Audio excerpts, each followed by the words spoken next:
Formal word to use than sorry or apology or apologize is the word regret. That's a very nice verb to use, especially in email communication. You can say, I regret, or if you represent the company, you can say, we regret, we deeply regret, we sincerely regret, we truly regret. These are all wonderful expressions to use when you're communicating to your customers. We deeply regret the misunderstanding. We deeply regret the misunderstanding.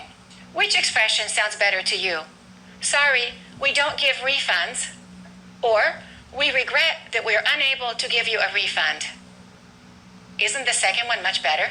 That's what I would prefer to receive from a company. We regret that we're unable to give you a refund. I like that. And here are two expressions that you can use. You can change the vocabulary around to suit your specific situation. We apologize for the negative experience you had. We apologize for the negative experience you had. You can say that to a customer. And you can say, I want to extend my sincerest apologies for the poor service you received from our sales agent. Let's try to pronounce all of that correctly. Sales agent is a compound noun, so we stress the first word. And poor service is a very nice way to say bad service. It's more polite to say poor service. Let's say that again. I want to extend my sincerest apologies for the poor service you received from a sales agent. And one final one that I recently read, where a manager of a hotel was communicating to a customer who wasn't happy with the service. This is what he wrote. Please accept my sincerest apologies that your experience was anything less than you should expect from our hotel. Please accept my sincerest apologies that your experience was anything less than you should expect from our hotel. You can change some of those words around to make them fit your specific apology. Let's talk about some work situations. Let's start with the first example. I'm sure this has happened to you before. Someone contacts you either by phone or by email, and you take too long to respond, and you need to apologize for that. Let's learn an expression we can use. To get back to. To get back to someone, and that means to respond. In that situation, a very common thing to say is, I'm sorry it took me so long to get back to you. Let's say that again. I'm sorry it took me so long to get back to you. And you notice I said it took me. It took me so long. We use the past tense with it. The other way to say it is, I'm sorry for taking so long to get back to you. So if you use for, you need the ing. I'm sorry for taking so long to get back to you. Let's say that again. I'm sorry for taking so long to get back to you. And we're going to stress the word back. Don't stress to and don't stress you. Those are not key words. Those are function words. We reduce those. Let's say that again. I'm sorry for taking so long to get back to you. Or you can say, I apologize. I apologize for taking so long to get back to you. And you can use the expression get back to for either a phone call or an email or even a text.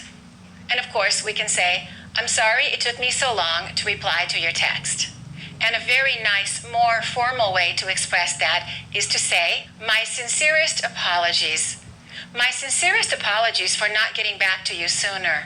And now, let's practice the expression to get back to in the future tense or in the past tense. You can also say, I'll get back to you soon. I'll get back to you soon. That means I will contact you soon. I'll get back to you no later than Friday. I'll get back to you no later than Friday. And in the past tense, I left a message, but they didn't get back to me. I left a message and they didn't get back to me. And one more example, you can leave a message to someone and you can say, please get back to me as soon as possible. Please get back to me as soon as possible. Please get back to me at your earliest convenience. That's a very nice expression. At your earliest convenience. Of course, those are not apologies, but I think they're very good expressions for you to use. Another good word to use is the word delay. You can say, I'm sorry for the delay. I'm sorry for the delay in responding to your email. Let's say that again. I'm sorry for the delay in responding to your email. And let's stress the E in email. Email. Or you can say responding to your message or responding to your text. You can also use delay this way. I apologize for the delayed response. I apologize for the delayed response. And sometimes we have to apologize when we don't arrive on time and somebody waits for us for a long time. And then we can say, I'm sorry for making you wait. Are you opening your mouth when you're saying sorry? Remember, don't say sorry, it's sorry. Listen again. I'm sorry for making you wait. I apologize for making you wait. Once again, with the O and apologize, open your mouth. Apologize. Stress the second syllable. I apologize for making you wait. Another expression is, sorry to keep you waiting. That's a little bit more casual, but it works. Sorry to keep you waiting. Your friend is waiting for you, and you text them or you call them, and you say, I'm running late. I'm running late. That's a very good expression. I'm on my way. I'll be there soon. I'm running 5 minutes late. I'm running a few minutes late. I'm running 10 minutes late. Or you can say, I should be there in 10 minutes. We're going to stress be. Listen again.